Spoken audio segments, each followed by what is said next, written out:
Sabihin, time passed. Lumipas ang panahon. Nais kong bigkasin ang ilang mga linya sa tula na To the Virgins to Make Much of Time by Robert Herrick. Gather your rosebuds while you may.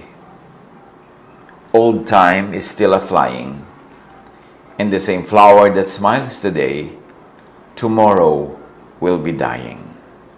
Pitasin na raw ang mga bulaklak na gustong pitasin kasi lumilipad ang oras. At yung bulaklak na ngayon ay nakangiti, bukas, luoy na. The glorious lamp of heaven, the sun, the higher his a-getting, the sooner will his rays be run, and nearer his to setting.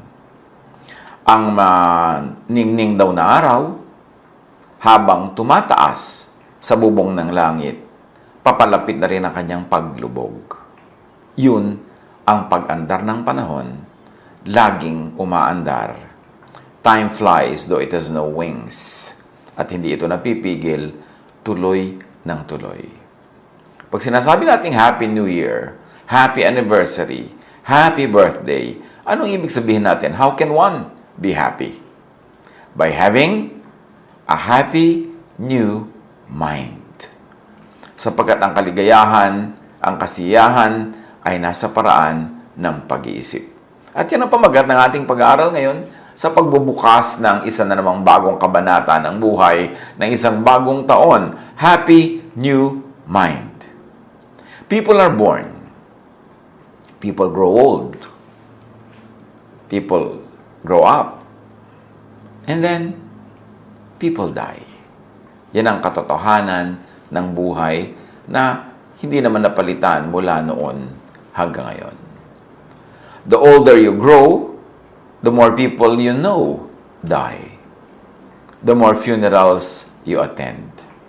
Kaya nalalaman mong medyo nagkakaedad ka na, padami ng padami sa mga dati mo ng contemporaries o kilala, ang nag-iisa-isa nang umuuwi sa Diyos. At parami ng parami ang mga pagdalo mo ng mga libing at kung ano-anong mga lamay at kung ano-anong mga memorial services. Sa buhay kasi sa una, kayo ang grade 1. Yung batch mo, paggising ng yung isip, grade 1 ka, may mga lolo at lola, tatay at nanay, may mga uncle at auntie. Pagdating ng panahon, kayo na ang uncle at auntie, batch nyo na ang tatay at nanay, then nagiging kayo ang mga lolo at lola, and sooner, kayo na ang graduating class. Na kung sino yung mga matatanda ng bata ka na nagsisimulang sumakabilang buhay, pagdating ng panahon, kayo na pala ng batch nyo ang nasa departure area waiting for your boarding call. Job 34:15, all humanity would perish together, and mankind would return to the dust. Hindi dapat ikalungkot. Dapat nang unawain, tanggapin, at bigyan ng kahulugan. Ecclesiastes 3:20, all go to the same place. All come from dust, and to dust all return. Walang exemption. Kaya ikaw ay pharaoh ng Egypt, emperor ng Rome, o datu ka ng barangay, pare-pareho lang. Ecclesiastes 3:2, there's a time to be born, and a time to die. It's a fact of life. It is not something to be sad about or to mourn about. It is something to learn from. Knowing this, being conscious of this, should make us better, not bitter. Better at time and energy planning and management. Kung tayo ay conscious na ang buhay ay may takdang simula at wakas, yung earthly life at least, dapat maging mahusay tayo sa time management kasi limited ang time natin. Mahusay tayo sa energy planning kasi limited ang ating energy. Time and energy, youth, are consumable and none renewable. Psalm 90 verse 10, we live about 70 years, or if we are strong, 80 years. But most of them are filled with hard work and pain. Then suddenly, the years are gone and we fly away. Yun daw ang buhay kung ikaw ay blessed na mabuhay ng isang full cycle, full life, 70 years. At kung may bonus, dahil malakas ka, 80 years. More than that, super bonus na, Huwag ka na lang yung masyadong, halimbawa, may sakit na yung quality of life, kulang-kulang na. So, ano ang mahalaga sa buhay? It's not the years in your life, but the life in your years. Hindi nadadaan ang buhay sa haba ng mga taon, kundi sa uri ng kalidad ng buhay na ating nalasap. So, ang tanong, to have a happy life, and even a happy ending, if you must, paano susulitin ang buhay? Paano magiging maximum ang ating paglasap ng blessing sa buhay? As we always say, minimize pain. Don't spiritualize or glamorize pain. Huwag mag-volunteer to be going through pain. Huwag maghanap ng pain sa buhay. Huwag din itong ipataw sa iba kung hindi kailangan. Huwag laging hanapin at daanan ang pagdurusa. Minimize it. Kayo na ang bahala mag-isip kung paano nyo i-minimize ang pain. Halimbawa, may hinihigang kayo na ang mga spring ng kama nyo tusok-tusok, nakatusok sa likod yung magdamag. How do you minimize pain? Either magpalit ka ng kutsyon o maglagay ka ng mas makapal na sapin o kung ano man gagawa ka ng paraan, but you minimize pain. Don't suffer needlessly. Pag naiiwasan ang pain, iwasan. Pag nababawasan, bawasan. Ano man yon? Pain sa body, pain sa spirit, pain sa emotion, pain sa relationships. Maximize pleasure. Don't demonize pleasure tulad ng ginagawa ng maraming relihiyoso. God gave us all the nerve endings in the correct places so that those nerves will be tickled, titillated, and satisfied. God ang nagbigay ng ating body, God ang nag-design ng ating systems, kaya makikita natin, we were designed for pleasure because God likes us to enjoy the life that He gifts us with. And then, of course, do the most good. Yan ang gagawin natin sa buhay. Minimize pain, maximize pleasure, do the most good. Balikan natin yung minimize pain para sulit ang buhay. Ecclesiastes 2:22-23. What do people get from all the toil and anxious striving with which they labor under the sun? All their days, their work is grief and pain. Even at night, their minds do not rest. This too is meaningless.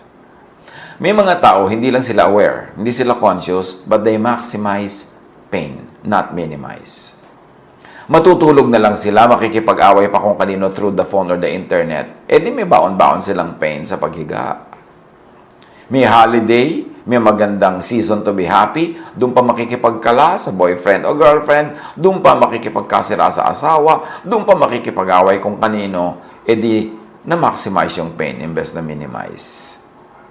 Meron na ngang sakit, may kalungkutan na nga, makikipag-away pa, mga away pa, na ma-maximize yung pain kasi dumadami ang mga nahihirapan at nasasaktan. Minimize pain in your life. Kayo na mag-isip kung paano.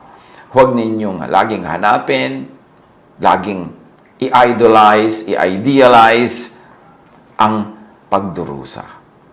And then, of course, as we said, maximize pleasure. Proverbs 10:22, the blessing of the Lord brings wealth without painful toil for it. So, kita nyo, ang gusto ng Lord talaga, mabless tayo with wealth without much pain. If possible, in a painless way. Yun ang kalooban niya para sa atin. So, maximize your pleasure. Pag may ibinibigay sa yung pleasure ang Diyos, huwag kang mag-guilty. Enjoyin mo. Learn how to share, but then enjoy your part of it. Psalm 16:11, you make known to me the path of life. You will fill me with joy in your presence. Ganun ang Diyos, mabait, with eternal pleasures at your right hand, dagdag pa ng Psalm. Ecclesiastes 2:10, I denied myself nothing my eyes desired, sabi ni Solomon. I refused my heart no pleasure. My heart took delight in all my labor, and this was the reward for all my toil. So basta pinaghirapan mo, deserve mo, hindi mo ninakaw, hindi mo inagaw, enjoy whatever life gives you. Yet many religious people demonize Solomon and even his wisdom. Kasi ang gusto nila, suffering and pain, ginaglamorize nila, may premyo ka sa langit pag nagdusa ka, sa langit ka na mag-enjoy, huwag dito sa lupa. Kung ayaw ng Diyos na mag-enjoy ka sa lupa, bakit ka niya binigyan ng mga nerves and nerve endings for pleasure? Intent ng Diyos na magkaroon ka ng pleasure. Obvious na obvious yan sa design of the human body. And don't forget ang sinabi natin, how do you maximize life? Do the most good. All the good that you do is a thank you note to God. And also, it is another investment for other things that are coming our way because we plant good, therefore, we will harvest good. Psalm 34:14, turn from evil and do good. Seek peace and pursue it. And Galatians 6:9, let us not become weary in doing good, for at the proper time, we will reap a harvest if we do not give up. Gumawa ng mabuti para umani ng mabuti. At huwag mag-guilty na pag gumagawa ka ng mabuti, meron ka ring iniisip na aani ka. Kaya ka nga nagtatanim para umani. Hindi ka dapat mag-guilty for that. Natural lang yun. So, huwag magsawa sa paggawa ng mabuti dahil ang lahat ng ginagawa nating mabuti, babalik din sa atin. At kung hindi man bumalik, nakagawa tayo ng mabuti dahil na-advance na yung buti na ibinigay ng Diyos. Doon tayo kumuha ng lakas para gumawa ng mabuti. So, pasulitin ang buhay. Fill life with happy periods. Childhood, youth, early adulthood, adulthood, senior years, retirement, and all that. Fill life with happy years, months, weeks, days, hours, minutes, moments. Hanggang kaya magsaya. Umimbento ng saya, gumawa ng saya, gumawa ng ginhawa, gumawa ng kung anong masarap, lasapin ng masarap. Yun ang magandang kalooban ng Diyos para sa atin. Hindi niya tayo nilikha para pagdusahin, para pagtiisin at para pahirapan, hindi sa ang Diyos.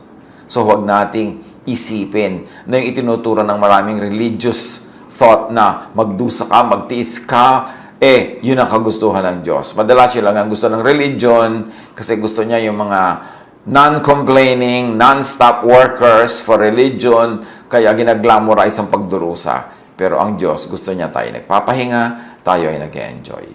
And help others do the same with their lives. Enjoyin mo ang buhay na ipinapahiram sa iyo ng Diyos at hayaan mo, payagan mo, tulungan mo pa nga ang iba na ma-enjoy din nila yung buhay nila na ipinapahiram sa kanila ng Diyos. Let spirituality and religiosity add to your enjoyment of life, not subtract from it. Huwag nating hayaan na ang ating pagiging relihiyoso ang magtanggal ng ligaya, ng sarap ng buhay. Dapat nga yung ating religious belief, yung ating spirituality, ang lalong maghanda sa ating puso at isip para tumanggap ng mga pagpapala ng Diyos, para ito'y makita, ma-appreciate at ma-share pa sa iba. John 10:10, anong sabi ni Jesus? The thief comes only to steal and kill and destroy. I have come that they may have life and have it to the full. Nakita niyo ang intention ni Jesus para sa atin? Sabi niya, ang magnanakaw, at hindi ako yon ha, sino ba yung magnanakaw mamaya? Tangkain natin kilalanin.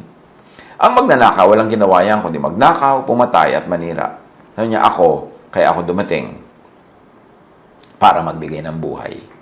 Buhay na punong-puno, makulay, masaya, puno ng musika, puno ng pag-ibig. Yung John 10:10 na yan, sino yung the thief? Let's read it. At least for our purposes now. The thief is Pharisaic religiosity. Misguided spirituality kasi yan ang nagnanakaw sa tao ng pleasure, ng ligaya, at nag-glamorize ng pain and suffering. So the thief could be Pharisaic religiosity, yung type of brand of religiosity ng mga Pharisees. Misguided spirituality, always demonizing pleasure and glorifying pain. So the thief comes only to steal and kill and destroy. I have come that they may have life and have it to the full. At meron tayong strong basis for thinking na yung thief referred to by Jesus are the Pharisees. Religiosity, legalism, kasi yun ang lagi niyang tinuligsa nung siya ay nandito sa lupa at nagtuturo. How to have a happy life? Have a happy mind. Have a happy heart. Because everything comes from the mind and the heart. Ang ating pananaw, ang ating punto de vista, ang pagtingin natin sa mga bagay, pagpapakahulugan natin sa lahat-lahat ng bagay, nagmumula sa ating puso. Make your heart and mind the kingdom of God, the kingdom of heaven. Yung iba naman kasi, lagi ang itinuturo at ipinipilit nila ang kingdom of God, ang kingdom of heaven, na nandun sa pagkalayo-layong kung saan. Na kailangan puntahan mo yon. Ang daan, mamatay ka muna. Ang daan, magdusa ka. Ang daan, patungo sa kalangitan, sa kaharian ng Diyos, ay puno-puno ng tinik, ng dawag, ng pagdurusa, ng hinagpis. Kaya tinanong si Jesus sa mga Pharisees tungkol dyan sa kingdom of God. Luke 17:20-21. Once, being asked by the Pharisees when the kingdom of God would come, ibig sabihin, kailan darating ang kaharian ng Diyos? So sa kanila, ang kaharian ng Diyos ay isang bagay na darating at a specific time, isang uri ito ng system o lugar na kailangan na ipuntahan o kailangan na ipababa ng Diyos para mapuntahan ng mga tao. So sabi nila, once, on being asked by the Pharisees when the kingdom of God would come, Jesus replied, "The coming of the kingdom of God is not something that can be observed, nor will people say, 'Here it is,' or 'There it is,' because the kingdom of God is in your midst, is within you, is in you." Sabi ng mga religious leaders kay Jesus, kailan ba darating ang kaharian ng Diyos? Sabi ni Jesus, aba, kayo naman. Hindi naman o-observe ang pagdating ng kaharian ng Diyos kasi hindi naman ito something. Hindi ito isang object. Hindi ito isang lugar. Hindi ito isang structure. So, hindi mo ma-observe kung dumadating yan o hindi kasi invisible yan to the eyes, to the naked eyes. Sabi niya, hindi mo pwedeng sabihin, nandoon ang kaharian ng Diyos o nandito ang kaharian ng Diyos. Sa amin kayo pumunta dahil kami ang kaharian ng Diyos. Sabi niya, ang kaharian ng Diyos ay nasa inyo. Nasa kalooban nyo, nasa puso ninyo. So kung tutusin sa ating simple illustration, the kingdom of God is in you, it is in your brain, it is in your mind, it is in your heart, it is in your feelings, it is in your thoughts. Pag ang Diyos na ipinakilala ni Jesus, hindi yung mga ipinapakilala ng Pharisees, ha? Kaya nga ipinadala si Jesus para ituwid yung maling pagpapakilala ng mga Pharisees tungkol sa Diyos. Pag ang Diyos, ang kalooban ng Diyos, ang kapangyarihan ng Diyos, ang pag-ibig ng Diyos, nadala ni Jesus, ay naghari sa ating isip, pag-iisip, paraan ng pag-iisip. At naghari sa ating puso to the point that we are affected emotionally, that our feelings and emotions are godly. Yun ang pagdating ng kaharian ng Diyos. Na ang kaharian ay hindi isang lugar, hindi isang structure, hindi isang religion, kundi a state of mind, a state of heart, where the will of God happens, blossoms, and bear fruits. So know, develop, enrich the kingdom of heaven in you. The kingdom of heaven in your heart and mind. The kingdom of God in your thought and feelings. So kung ang Diyos ang nag-aahari sa iyong isip at damdamin, you have the kingdom of God na tinutukoy ni Jesus.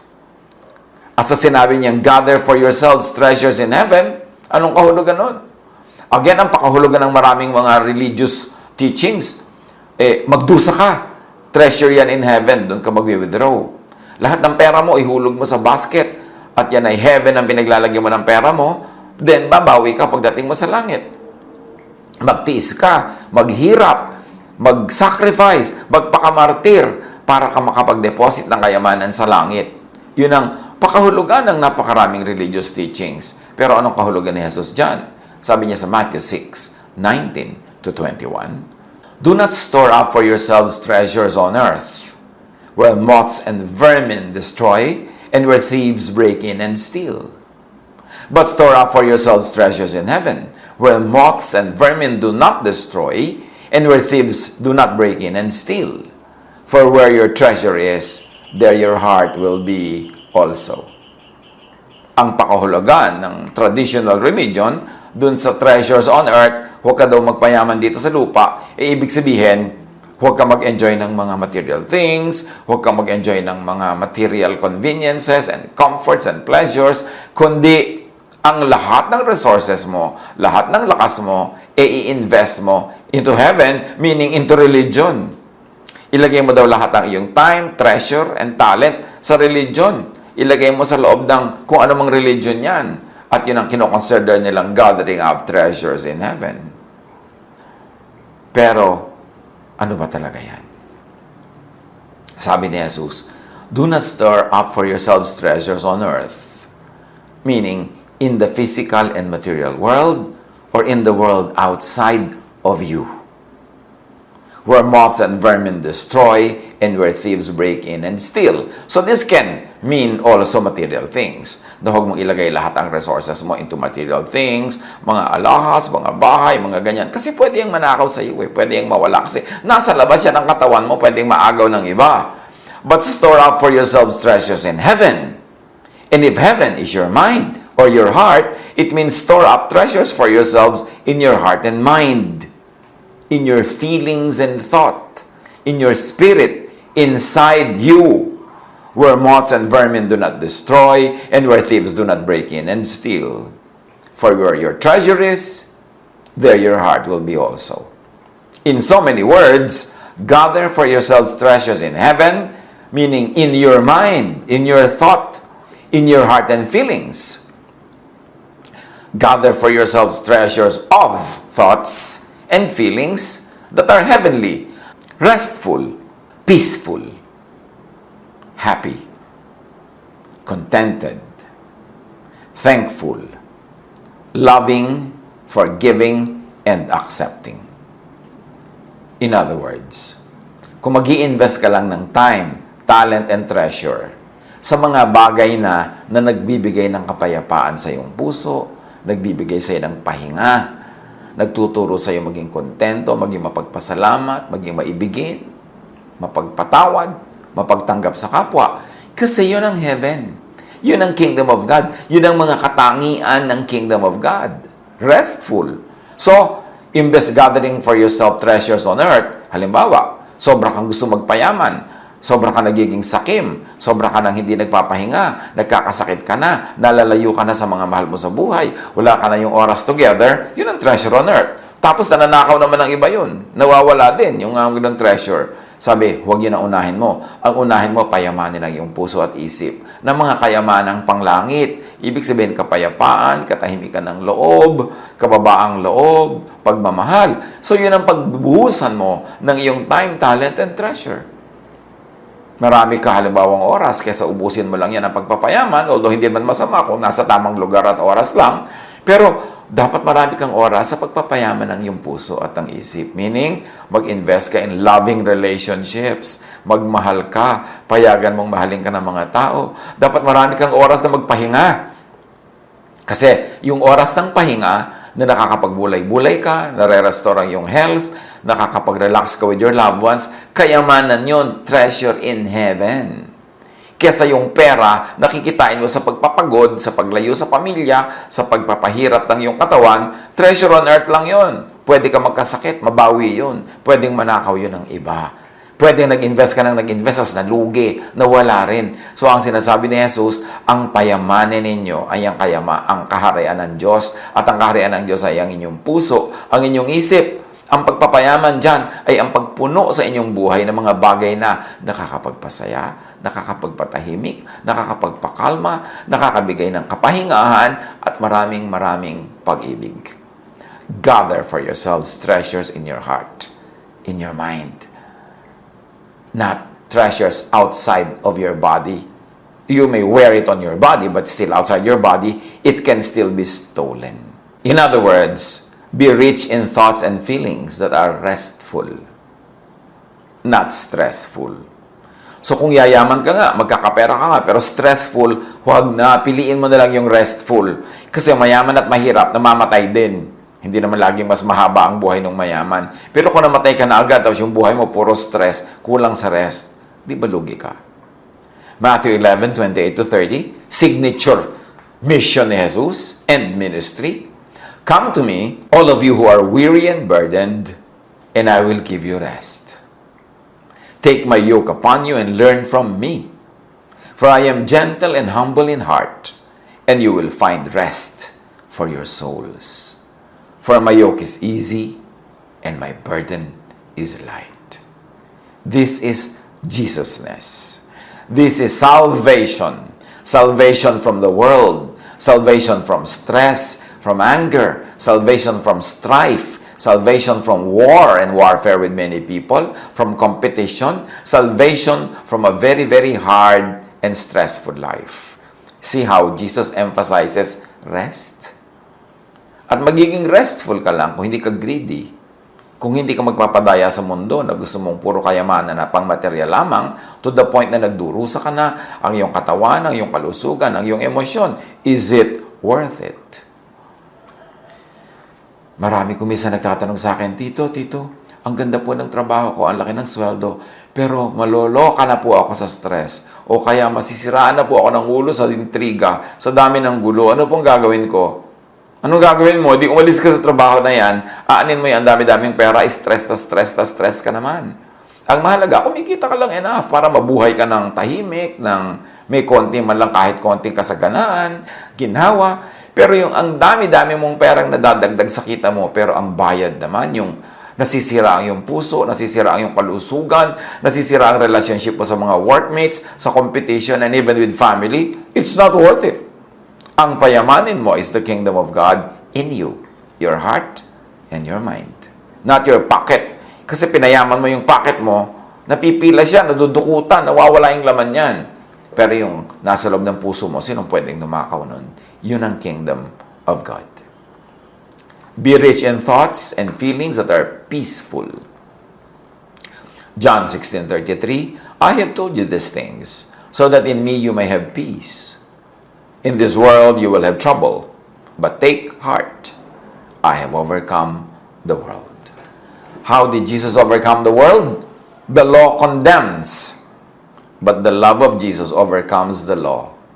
Jesusness saves and gives peace. Jesusness does not save only from hell.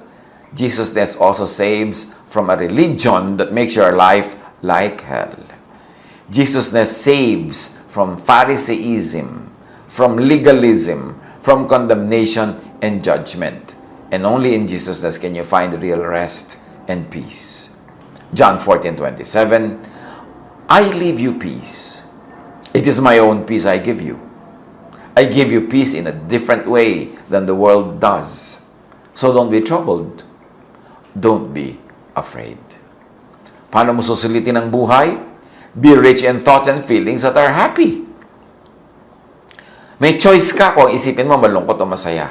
Palulungkotin mo o pasasahin mo ang iyong buhay. Palulungkotin mo o pasasahin mo ang iyong kapwa. Nasa style mo yan. John 15:11, I have told you this, so that my joy may be in you, and that your joy will be complete.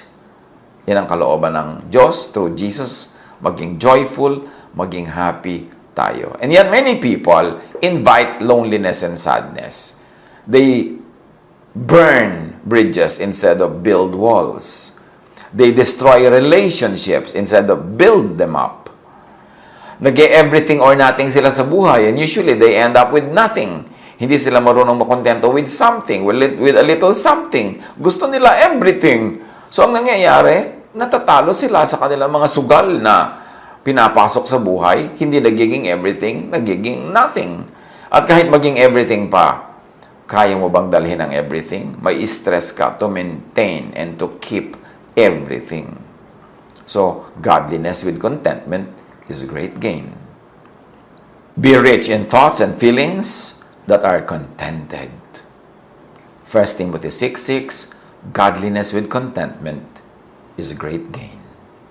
Even in the game of love, even in romantic love, maraming pain because people are never contented. May pagmamahal na sila ng asawa nila, gusto nila agawin pa yung pagmamahal ng asawa nila para doon sa magulang, para doon sa kapatid, para doon sa anak, para doon sa sports o hobby. Gusto nila Sa kanila lang umikot ang mundo ng minamahal nila. Solohin nila, maging kanila ang lahat. Hindi sila makontento sa a slice of their loved one. Gusto nila yung buong-buong loved one. How can that happen? Are you big enough to feel the whole heart of your loved one? Hindi ka ba magiging humble enough to accept na hindi mo siya kayang punuin? Kailangan din niya ng ibang tao? Na kahit mahal mo siya, asawa mo siya, kailangan din niya yung kanyang magulang, yung kanyang kapatid, yung kanyang mga kaibigan, kailangan din niya yung mga iba pang bagay, mga libangan niya, mga interest niya sa buhay. Hindi sa iyo na lang iikot ang buong mundo niya. It's impossible. It is not sustainable. Kaya marami naghihiwalay ng mga mamahalan kasi gusto mo solohin mo siya. Ayaw mo siyang i-share. Meron lang tayong kanya-kanyang share, kanya-kanyang slices sa puso ng mga minamahal natin. Kasi malaki ang puso ng tao. Maraming kailangan para ito mapuno. Hindi ito kayang punuin ng isa lamang. It's an illusion to think that you can fill the heart of your loved one or your loved one alone can fill you. Kasi pag ginawa mong your loved one alone will fill you, mapapagod siya, ka-fill sa'yo. Kasi lagi kang kulang, lagi kang nagdedemand, lagi kang naghahanap. Learn to be contented even in the game of love para tahimik ang buhay. Be rich in thoughts and feelings that are thankful, grateful. Luke 17:16, he threw himself at Jesus' feet and thanked him. And he was a Samaritan. Yun yung pinagaling ni Jesus. Yung mga Junie, hindi nga nagpasalamat. Parang feeling nila, well, dapat lang kami pagalingin kasi Jewish kami. Meron silang sense of entitlement. 2 Corinthians 4:15, all this is for your benefit, so that the grace that is reaching more and more people may cause thanksgiving to overflow to the glory of God. Ang taong liligaya, ang puso na magiging kingdom of God ay isang pusong mapagpasalamat. Be rich in thoughts and feelings that are loving, forgiving, accepting. Galatians 5:22, but the fruit of the Spirit is love, joy, peace, forbearance, kindness, goodness, faithfulness. Ito ang idinudulot sa isang puso na pinaghaharian ng Diyos. Sa isang puso na mumunting langit at kalangitan kasi Diyos ang nag-ahari doon. Luke 10:27, he answered, love the Lord your God with all your heart, and with all your soul, and with all your strength, and with all your mind. And love your neighbor as yourself. Ang pag-ibig sa kapwa, ang pagpapatawad, ang walang patakarang pagtanggap, yan ang susi sa isang buhay na malalangit. Yan ang susi para ang ating puso, ang ating isip, ay maging munting langit na pinaghaharian ng Diyos. Romans 15:7, accept one another then, just as Christ accepted you in order to bring praise to God. You know why many people are sad? Because they reject others rather than accept them. Especially kung nire-reject mo sarili mong magulang, sarili mong anak, sarili mong asawa, sarili mong kapatid, sarili mong kaibigan, kapitbahay kaya, reject ang ginagawa natin, so nagiging hell ang ating puso at ang ating isip imbes maging heaven. Being rich in thoughts and feelings is heaven on earth. Ang tao na mayaman ang kanyang puso, ang kanyang isip, ang kanyang damdamin, sa kapayapaan, sa katahimikan, sa pag-ibig, ay nasa langit. Dahil nasa kanya ang langit. The kingdom of heaven, the kingdom of God is in you, within you, in your midst. Matthew 6:10, ang prayer na itinuro ni Jesus, hindi yung dalin mo po kami sa langit. No. Ang turo niya, ito daw ay pag-pray natin, your kingdom, O God, come. Your will be done on earth as it is in heaven. So kung natutupad sa puso, sa isip, sa damdamin natin ang kalooban ng Diyos, bumaba na ang kaharian ng Diyos sa atin, nasa atin ang puso at nasa ating isip. Being rich in thoughts and feelings means sulit na panahon. It also means sulit na buhay. Yun ang ibig sabihin na mabuhay. Kaya sikapin natin na taon-taon, buwan-buwan, linggo-linggo, araw-araw, oras-oras, minuto, meron tayo sa ating puso ng rest, ng peace, ng love, ng relaxation, ng happiness, ng enjoyment, dahil yon ang nagbibigay ng malalangit na buhay sa atin. Umiksi man o humaba ang ating numerical life, ang number of years, it is the quality of our minutes, of our seconds, of our moments that really matter. Ecclesiastes 11:9, you who are young, be happy while you are young, and let your heart give you joy in the days of your youth. Follow the ways of your heart, and whatever your eyes see. So, habang bata ka daw, samantalahin mo yan. Magpakaligaya ka, magpakasaya ka. But know that for all these things, God will bring you into judgment. Ibig sabihin, huwag kang mag-abuso. Huwag mo sirain ang sarili mo, ang buhay ng iba. Basta't mag-enjoy ka lang sa tamang paraan, sa magandang paraan, do it all. It is God's will for you. Huwag ka lang lalampas, huwag kang aabuso, kasi merong consequences pagka ikaw ay lumampas. Ecclesiastes 2:10, sabi ni Solomon, I denied myself nothing my eyes desired. I refused my heart no pleasure. My heart took delight in all my labor, and this was the reward for all my toil. Work, enjoy the fruits of your work, share the fruits of your work. Minimize pain, maximize pleasure, do the most good. How to have a happy new year? How to have new and happy anniversary? How to have a happy new life? Have a happy new mind. Nasa pag-iisip natin ang lahat ng yan.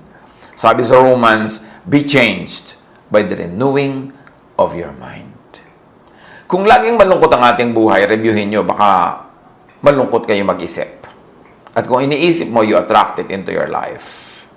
Kung lagi nalang negative, baka negative ka kasi mag-isip.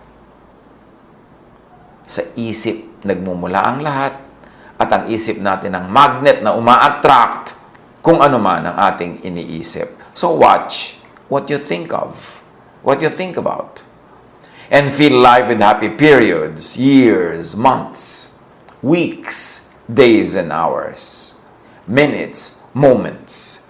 Fill life with happy thoughts, with happy feelings. That is heaven on earth. Ecclesiastes 12:7, your body came from the earth, and when you die, it will return to the earth. But your spirit came from God, and when you die, it will return to Him. So, huwag ikatakot ang kamatayan. Pagbalik lang yan sa Diyos. Live and pass on without regrets. Minimize pain, maximize pleasure, and in maximizing pleasure, take risks. Don't play it too safe.